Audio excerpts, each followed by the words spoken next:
Fala aí galera, eu soltei e esqueceram de mim, protagonizado por Fiendsmith Engraver. E bem meus amigos, hoje eu tô aqui para poder comentar um pouquinho com vocês sobre repercussões pós-banlist, né? A banlist saiu, eu fiz esse vídeo aqui em cima, caso você ainda não tenha visto sobre os hits que rolaram por lá. Muita expectativa estava criada, afinal de contas os decks do formato atual, né, que são basicamente ali o Ryzel, né, principalmente, junto com o Malice também, são decks que estão jogando no topo do formato, mas no final das contas eles são decks relativamente recentes, né? Porque eles foram lançados há cerca de 5 meses. Então, na verdade estamos no 5º mês da coleção de Crossover Breakers, que é a coleção que lançou esses decks no jogo. Então tende a ser uma distância curta a ponto da lista acabar hitando eles diretamente. Mas isso aconteceu, a lista hitou de fato esses decks diretamente. Imaginava-se que o bode expiatório nessa questão de tempo é quem tá há mais tempo no jogo. E quem tá há mais tempo no jogo, vendo coisa no formato, sempre indo e voltando aqui e acolá,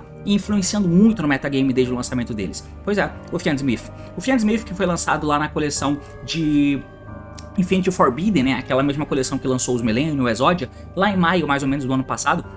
E desde então causou um impacto imediato, porque é uma engine muito forte. Lembrando que no começo ainda existia, não foi aí não, né? Foi em agosto. Infinity Forbidden é em agosto, não é em maio não, desculpa. Então Infinity Forbidden é em agosto, porque aí uma semana, né? Um mês, na verdade, depois baniram a lágrima. Então, Mas enfim, o formato foi muito ruim desde que o Fiendsmith entrou no jogo. E eu acho que isso dá uma sensação pra gente de formato ruim com o Fiendsmith no jogo, porque quando ele lançou, o formato realmente tava uma bosta. Cara, eu lembro que eu postei esse vídeo aqui, que foi simplesmente desesperador de acompanhar o jogo, porque tanto o Yubel quanto o Snake Eye deixaram o formato muito zoado, não só por causa deles em si, mas tinha uma coisa em comum entre esses decks, que era basicamente o uso do Fiendsmith. Se você não acompanhou o Mundial aqui comigo, eu tenho uma live aqui em cima acompanhando o Mundial do TCG, quer dizer, TCG/OCG, onde os principais decks eram o Snake Eye Fiendsmith e o Yubel Fiendsmith. Maluco, quem ganhava no dado ganhava o jogo, não tinha-se ferramentas pra se defender, era muito cagado. O formato foi horroroso naquele período e, enfim, melhorou um pouquinho depois, mas basicamente é meio que por aí. E desde o lançamento do Fiendsmith, a gente vê ele como sendo uma engine muito splashable. E todo deck você já tava lá vendo um profile de um deck for fun e de repente Fiendsmith tava lá no meio. Pois é, todo mundo podia usar, era uma engine altamente genérica. E, como de todas ela é mais antiga, se você comparar, foi lançado em agosto em Infinity Forbidden, versus o Crossover Breaker do Malice e do Ryzel, que foi lançado ali no finalzinho de novembro/dezembro, obviamente o Fiendsmith é mais antigo, então faz sentido que a lista seja dada nele. Acontece é que teve o reprint na Heritage Collection, e isso foi suficiente? E na verdade, no final das contas, o Fiendsmith não tomou lista, mas esses decks que são mais novos levaram. Então hoje nós vamos tentar conversar um pouquinho sobre o Fiendsmith, sobre se isso é bom, se isso é ruim, por que eles fizeram isso, por que eles não fizeram. O reprint na Heritage é suficiente para justificar isso? Vamos tentar entender um pouco sobre, porque o assunto é esse, meus amigos. Partiu então, vamos lá! Muito bem, meus amigos, então aqui na tela eu tentei acessar o Yu-Gi-Oh! Pro Deck, fiz um filtro simples aqui, né, colocando jogos do torneios do TCG e que tivesse o Fiendsmith em uso. Então basicamente o que é listado aqui, eles dão uma olhada nos eventos, né, nos torneios e na verdade nas decklists que estão disponibilizadas para aquele torneio ali, e aí eles verificam se essa engine está sendo usada ou não nos decks que toparam, né, que tem o relato dentro da página aqui, por exemplo. Se a gente dá uma olhada aqui em Berlim, ó, no regional que rolou nesse último fim de semana, você tem aqui alguns decks, e aqui tem o Ryzel Fiendsmith, tem o Bicho Fiendsmith. Pode ser que tenha mais Fiendsmith? Pode ser. Não tem a decklist, mas já sabemos que é um deck com Fiendsmith, que são esses aqui, por exemplo. Então, como tem 2 Fiendsmith nesse torneio, então ele aparece 2 vezes aqui repetindo, ó. Então, tem aqui o regional em Arapiraca, apareceu um Fiendsmith, e o ICS Houston, que é o último que rolou nesse fim de semana, a banlist saiu no final do ICS Houston, né? Nós temos aqui, ó, 1, 2, 3, 4, 5, 6, 7, 8, 9, 10, 11, 12, 13, 14. 14. Significa que tiveram 14 ICS Houston simultâneos? Não. Significa que dentro desse torneio, né, do ICS Houston, 14 desses decks aqui, do cut do top 32, usavam Fiendsmith na engine, ó. E nesse momento todos os decks estão preenchidos, não tá faltando nenhum deck, então de fato tivemos 14 decks do top 32 que usavam Fiendsmith, tá? Desses 14 aí, alguns estavam com Ryzel, outros não, alguns estavam com Malice e outros não, mas o ponto é, ele estava em todos os lugares, desde os lugares mais óbviozinhos que a gente possa imaginar, né, que é o Rise of Fiendsmith aqui, por exemplo, que é um deck muito popular no formato, basicamente é quem mais topa, apesar do Rise ou puro ter espaço no formato e vir ganhando gradativamente mais spots no competitivo, e que inclusive eu acho interessante uma vertente do deck, né, que o Rise é o principal deck, mas aí você tem Rise of Fiendsmith, Rise ou puro, e a vertente de como você usa para poder interagir com os decks acaba tendo diferença entre si. Eu acho isso interessante, porque dá uma dinâmica maior pro formato. Então ele é usado aqui, como ele também é usado em deck de Malice. Tem aqui um Malice que estava usando Fiendsmith nesse mesmo ICS, né, em Houston, então também, pois é, os dois principais decks podem usar essa engine, né. Enfim, como até em decks mais difíceis de pensar, que é o Blue Eyes, por exemplo. O Blue Eyes, Fiendsmith também acabou topando esse torneio aqui, né? Um dos poucos Blue Eyes que toparam tinha Fiendsmith envolvido. E aí, cara, eu tô usando o ICS Houston, que é o último Premier Event que rolou, de 1496 jogadores, só pra gente poder dar uma olhada em quanto usável o Fiendsmith é no formato, tá? E como ele dita as coisas por aqui. Então, tudo isso dá pra gente aqui uma visão de duas coisas principais, eu acho, impactam muito na visão em que a gente tem com relação ao Fiendsmith no jogo, e é claro que merecia banish por causa disso, não é mesmo? Quais são, basicamente, essas duas questões? A primeira delas, o lançamento da coleção, como eu comentei um pouco antes. Infinite Forbidden chegou, colocou o Fiendsmith no jogo em um formato de Snake Eye e de Yubel, que já não era as mil maravilhas, mas deixou muito mais difícil de se ganhar os jogos em que você ia seguindo. E quem que era o denominador comum entre esses decks era o Fiendsmith, basicamente, né? Então, sim, tinha assim uma visão ali de que o Fiendsmith estava fudendo completamente o jogo. Depois, teve uma queda de uso com relação a ele, né? Chegou a coleção ali que trouxe o Dominus Impulso, trouxe os Azamina e tal, a gente teve uma leve mudança, né? Em Age of Veloid? Agora? Eu não lembro. Enfim. Ah, não, é Rota, né? Rage of Abyss? Eu acho que é. Enfim, Rota trouxe aí o Fualos, trouxe o Dominus Impulso, trouxe o Azamina, e o Snake Eye migrou um pouco pra esse deck, apesar de ter muito o Azamina, Snake Eye, Fiendsmith também e tal. E... enfim, o Fualos empurrou um pouco o Yubel pro lado, o que melhorou o formato no final das contas, mas ainda assim não era a melhor coisa do mundo, né? Então teve toda essa questão. Chegou o Ryze, um deck totalmente focado em Exceed, e a gente viu no OCG que o Ryze era 100% o deck de rank 4. Então quando chegasse aqui pra gente, estaríamos livres de Fiendsmith, não é mesmo? Né? Pois é, porque no primeiro ICS que teve no final do ano passado, com o Ryze valendo, enquanto ainda existia Snake Eye, bom, colocaram o Ryze Fiendsmith por lá e ele foi o campeão, e a partir dali estava se decretado que essa engine é boa demais para não se usar. Então, acabou que a gente tem um combo de fatores aqui, né, com relação à percepção que se tem em volta do Fiendsmith, e para falar um pouco disso eu vou trocar para outra tela. Que é o seguinte, cara, basicamente essa questão de quando ele chegou, o formato estava muito cagado, e a gente atribui um pouco disso sim, olhando para o Fiendsmith, porque ele estava presente nesses decks, por mais que esses outros decks eram muito mais problema, né, o Yubel e o Snake Eye, por exemplo, e não só isso, ele esteve presente o tempo todo, e por ser uma engine genérica, você acaba vendo ele em múltiplos decks diferentes, o que tira da nossa cabeça um pouco, pelo menos do público médio do Yu-Gi-Oh!, a visão de criatividade com relação ao uso dos decks, porque se tá todo mundo usando Fiendsmith, meio que não tem criatividade esses jogadores, não é mesmo? Algo nesse sentido. Então, tem todas essas questões em volta disso, tá? O que dá uma percepção ruim em volta do Fiendsmith. Pois é, obviamente uma banish ia rolar com eles, principalmente se você compara com os decks do formato, que era o Ryze e o Malice, eles são obviamente mais novos, então é claro que a banish ia estourar aqui por todos esses fatores. Comunidade engessada, formato engessado, muito tempo de jogo que tá rodando por aí, né, e eles estão sempre provocando desgraça no jogo, certo? Então, veio o reprint, cara, e o reprint, ele colocou um pouco essa aura assim nas pessoas de que não vai acontecer lista, pelo menos não muito severa, porque a coleção da Quarter Century, né, enfim, a Herald Collection, vai acabar reprintando o Engraver, o que automaticamente fez o preço do Tract subir para as alturas, um bando de mau caráter do caralho, mas enfim. Então ficava pensando, alguma coisa vai acontecer no Fiendsmith. No meu vídeo de palpites mesmo eu comentei alguma coisa como o banimento, por exemplo, da Mu, uma carta fácil, uma carta rara, que não tem preço pra Konami, né? Não é uma carta cara, então, enfim, dá pra mexer tranquilamente. Quem sabe mexer em odds do uso das cartas, né? Então, o Engraver, você não vai tirar ele do jogo, mas deixa ele a 1, por exemplo. Ou então, mexe nele e mexe no Tract, que é o que aconteceu no OCG, então a gente tinha pra onde olhar, certo? O Engraver já tá limitado por lá e o Tract já tá a 1, apesar de nós termos banido o Lacrima e aqui as coisas ficarem livres. Então, claro que aconteceu, quer dizer, poderia ser alguma coisa nesse sentido, e isso considerando que esse deck estava protegido pelo reprint na coleção atual. Aí a gente tem até que pensar um pouquinho sobre, né, porque o Paulo falou uma parada muito interessante em algum vídeo, eu acho que foi no vídeo da D1, que quando se fala nessa questão de reprint, e parece que esse cara fala um pouco das coisas, né? Esse tal de Paulo PRJ aí, né? Que é uma parada que é muito legal. Que não é simplesmente ter um reprint que vai fazer, que vai ter um mínimo de proteção em volta da carta. A gente tem que colocar um pouco mais em perspectiva essas questões.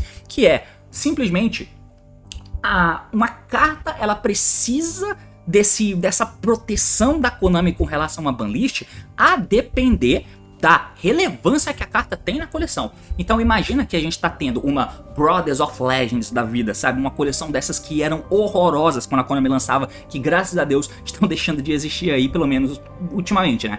E aí vem uma coleção de reprint dessa, e os reprints são horrorosos, porque tem uma temática específica de anime, enfim, tá vendo umas cartas de bosta, os irmãos Kuribo, meu Deus do céu, e aí vem uma carta boa lá. Essa carta boa que vem lá, faz sentido ela ter proteção, porque ela é quase que a única coisa interessante que salva ali, ela é a única coisa cara que tá ali, e ela é o que salva a box. Se isso acontece, faz sentido essa carta ter proteção por causa do reprint, porque a box é boa por causa dela. A Harriet, a box não é boa por causa do Engraver. O Engraver é uma carta muito boa que tem lá, mas ela não é boa só por causa do Engraver. Então, colocando em perspectiva, faz sentido que esse não seja um fator determinante para que essa engine não tome banlist, entende? O que reforçava ainda mais o sentimento de que sim, vai ter banlist em alguma coisa do Fiendsmith, algum lugar vai acontecer. Mas não aconteceu, a banlist não mexeu no Fiendsmith, você vai continuar sim vendo o Fiendsmith jogando por aí, pesando alguns fatores, porque os outros decks foram mexidos, né? Como o Ryzel, como que a gente vai adaptar isso aí, vai ter que usar um número maior de Misa, maximizar a quantidade de Fiendsmith, já que a quantidade de Ryzel foi diminuída. O Malice vai precisar disso aí para poder jogar melhor, para poder baitar as coisas antes da jogada do deck propriamente passar. Então, são alguns fatores que vão ser levados em consideração. O Druid Worm indo a 1 acabou ajudando muito, né, a engine de Fiendsmith, porque puta que pariu, que carta forte é o Druid Worm, e quem diria que em menos de um ano eu passaria de... Cara, os bichos são as cartas que salvam o jogo e eu preciso de mais bichos, porque eles são hand traps que interagem com o principal deck que era o Fiendsmith naquele momento, e ao mesmo tempo eles são corpos grandes que me ajudam a quebrar mesa, pra em menos de um ano depois eu falar, realmente o Druid Worm precisava ter sido limitado, e talvez o banimento do Magna eu até aceitaria também. Olha como as coisas mudam em menos de um ano, bizarro, mas eu não imaginava que o formato seria como é. Mas enfim, mas voltando ao Fiendsmith, eles não mexeram, e qual é o motivo disso e quais as implicações disso pro formato, cara? Então, primeira coisa que eu gostaria de falar do Fiendsmith é que a gente precisa definir prioridade do que a gente espera de como seja o jogo, porque essa engine, ela tá longe de ser uma questão nociva para o jogo, tá? O que é ser uma engine nociva para o jogo? Basicamente é uma que você vai usar e ela tem um botão de ganhar o jogo automaticamente, fazer alguma construção de jogada absurdamente forte que impede você de jogar. O Fiendsmith não faz isso, tá? Não faz isso. O Totally Awesome foi banido, na verdade o Bahamut Shark foi banido, e um dos motivos é porque ele ajuda a colocar um anti-Nibiru, por exemplo, no Mermeio antes do quinto Summon. O Fiendsmith também tenta fazer isso, né? Ele não coloca, mas ele força o Nibiru através da jogada do Necrokeep, que acaba chegando no Caesar, e qualquer deck tem isso aí. Você pode considerar isso. Mas a engine de Fiendsmith, cara, se tem uma coisa que ela promove dinâmica no jogo, e ela promove longevidade no jogo. Então você sempre tem o cachezinho do Engraver que fica voltando, e que por mais que esse retorno dele acabe não gerando realmente uma coisa muito absurda, porque tipo, imagina, eu tentei fazer minha jogadinha ali, eu tenho uma Misa no cemitério com Requiem, beleza. Então, no outro turno, eu tenho Paradise pra tomar, né? O Paradise vai jogar o DDA, e o DDA vai dar efeito. E aí depois, ficou sem DDA pra fazer fusão? Não, o Engraver recicla o DDA. Mas pelo menos isso dá profundidade no jogo, né? Isso dá longevidade ali durante os teus turnos. E não é isso que todo mundo diz que é um jogo decente, quando o jogo é levado pro grind. Então, o Fiendsmith, ele acaba sendo uma engine, sim, que eu acho interessante. Ela não é nociva para o jogo, tá? Eu queria que o Fiendsmith fosse mexido? Provavelmente sim, mas olhando em como a banlist aconteceu, o Fiendsmith não ter sido mexido não é o fim do mundo na minha visão, pelas dinâmicas que ele promove no formato, tá? Pelas dinâmicas em que ele promove, que ele implica no jogo. Então, tem esse primeiro ponto que eu queria colocar aqui na mesa com vocês, tá? Eu sei que todo mundo fica de saco cheio porque tá vendo muito Fiendsmith em todo o deck, eu sei, eu entendo como isso pode machucar a galera que vê aí o bagulho, que vai assistindo jogos e, oh meu Deus, vamos ver de novo o Fiendsmith em todo o deck. Eu entendo, mas não é o que a gente quer, que tenha jogos mais vendáveis, que tenha jogos que demorem mais turnos para serem ganhos, jogos em que não tenham dinâmicas de endboard inquebrável, decks que tenham dinâmicas diferentes, que tenham jogada, push, que seja back and forth, esse tipo de coisa. O Fiend Smith ajuda a ter essas implicações, toda essa dinâmica aí. Sabe quem que não ajuda a fazer isso? O Mathemax Circular, e tá todo mundo feliz com ele, né? Mas enfim, é papo pra outro momento isso aqui, né? Então esse é o primeiro ponto, cara. E outro ponto também pelo qual talvez não fizeram hits no Fiend Smith da maneira mais simples possível, que seria o quê? Ah, mano, que pelo menos bana a Moon. Então, aí a Moon também até entra no fator que talvez seja o principal em volta do reprint deles, que é o fato deles estarem barateando, né? O Engraver tá sendo barateado agora, apesar dos tracks tá subindo de preço. E a Misa, eu sei lá quanto é que custa a Misa, mas eu acho que não é barata também. Mas enfim, mas apesar de eles estão barateando, né, um pouco esse Fiend Smith aí, tendo o reprint do Engraver, e o banimento da Moon faria com que menos pessoas precisassem desse Fiend Smith, entende? Então tem até esse fatorzinho comercial se você quiser forçar a barra nesse sentido. Não olha só pra saúde do jogo. A Konami pensou na saúde do jogo, pensou que, ó meu Deus, o Fiend Smith, ele faz isso que você falou, ele promove dinâmicas interessantes no jogo, ele dá profundidade no formato e tal, ele te dá diversidade, né? Ele faz com que o jogo não seja perdido instantaneamente, sempre tem um followzinho ali pra você tentar jogar e voltar. A Konami pensou nisso? Talvez não, então você força então pro lado comercial. Pro lado comercial, o reprint do Engraver, ele faz com que mais pessoas possam comprar o Engraver, mas para te incentivar isso, a Moon tinha que estar no jogo. Porque se a Moon não tá no jogo, basicamente você não consegue colocar 2 bonecos no campo e transformar nela. Essa dinâmica é horrorosa, eu odeio do fundo do meu coração. Mesmo que o Requiem tenha essa parada, né, de você só transformar aqui a Moon, que serve de ponte para ele para virar jogada de Fiend Smith, eu considero essa dinâmica toda ruim pro jogo, tá? Eu acho que é um design horroroso de card, que a Konami tinha deixado de fazer, mas voltaram a fazer aqui, né? Esses links que invocam alguém do main deck e tal, que fazem dinâmicas de summon. Mas onde isso chega no momento, sem a Lágrima, sem a Pulusa, sem aquelas coisas que já foram mexidas no TCG, acho que não é tão problemático assim, tá? E aí, pra te incentivar ainda mais a comprar as cartas que tiveram reprint agora com a engine de Fiend Smith dentro do Engraver, o banimento da Moon não faria sentido nesse cenário. Mesmo assim, poderia ter tido alguma coisa? Poderia, cara. Será que não valia a pena eles mexerem em alguma coisa pra dar essa impressão pra gente que tem algo sendo feito aí? Talvez colocado o Tract A1? Ia ser bater demais no formato? Não sei, mas eu não tô aqui pra poder falar muito sobre isso, né? É pra falar exatamente sobre a questão do Fiend Smith no formato, né? E como se tem resistência na comunidade mais casual com relação ao uso do Fiend Smith no jogo, que pode sim ser engessado, isso sim pode te afastar um pouco do jogo, mas quando você olha para as coisas que você quer ver no formato, muito dessa dinâmica é promovida pelo Fiend Smith. Ela não é promovida pelo Malice, ela não é promovida pelo Mermeio, ela não é promovida pelo Mathemax Circular, ela não é promovida por esses decks, que muita gente vê e acha legal, mas o Fiend Smith tem essa antipatia ao redor dele, né? Então, isso aqui é mais ou menos o que eu queria falar com vocês, e por fim, quem sabe algumas questões de deck de Fiend Smith podem voltar a acontecer. Eu fui tentar abrir o DB pra olhar algumas partidas e eu já vi vagabundo dando normal summon de um Musketeer. Eu não sei se você lembra, mas há não muito tempo a gente tinha, principalmente antes do formato do Ryzen, né? Enquanto ainda tinha Snake Eye e tal, e o Bell principalmente, a gente tinha muitas dinâmicas de...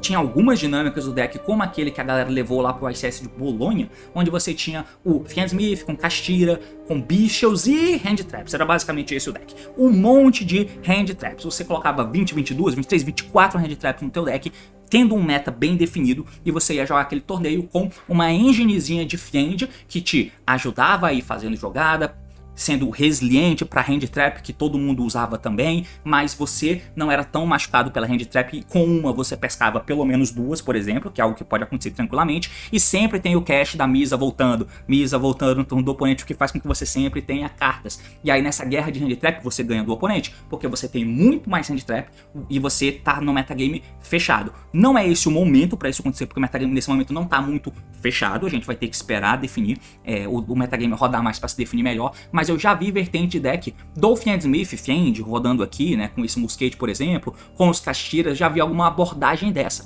Pode ser que a gente volte a acompanhar isso aí, né? Quem sabe? E aí é um pack gigante de Hand Trap para atacar o formato que está bem definido, e cartas que fazem jogada e que uma vai tentando levar Hand Trap, e aí tem a carta no cemitério que volta. Entenda, não é o circular que entra na mesa e que demanda 2 Hand Traps para tentar parar o oponente só com o circular. Não é isso, é o Engraver que tentou fazer uma coisa, tentou virar o Max, que deu Hand Trap e pá, acabou. ficou a Misa e o Requiem no cemitério. Aí depois, no outro turno, essas cartas tentam voltar. E no outro turno, ele tenta fazer a mesma coisa de novo. É diferente, é diferente. E aí ele vai ter que ganhar de você nessa troca de hand traps. E isso é bom, entende? Então esse é o ponto. Então eu só queria comentar um pouco com vocês sobre o Fiendsmith, né? Eu sei que tem muita gente que fica puta aí porque o Fiendsmith não tomou lista, passou ileso, talvez devesse. Eu até acho que talvez devesse ter tomado alguma coisinha ali, mas do jeito que aconteceu, eu não vou dizer que foi escroto, que foi absurdo, que a Konami cometeu um crime de guerra, porque eu não acho que foi. Eu acho que no fim das contas o Fiendsmith é bem injustiçado. Assim como o Ryzel é meio injustiçado, porque se o formato atualmente está decente, pode ter certeza que é porque o Ryzel tá aí, porque o Dead Nader tá nas endboards. A partir do momento que isso deixar de acontecer, eu acho que o formato tende a piorar, com o Engraver ou não no jogo, com o Fiendsmith ou não no jogo. O Ryzel era quem segurava o formato, tá? Vejamos os próximos capítulos dessa história, mas o que eu tinha pra falar era basicamente isso. Valeu, falou meus amigos e até mais.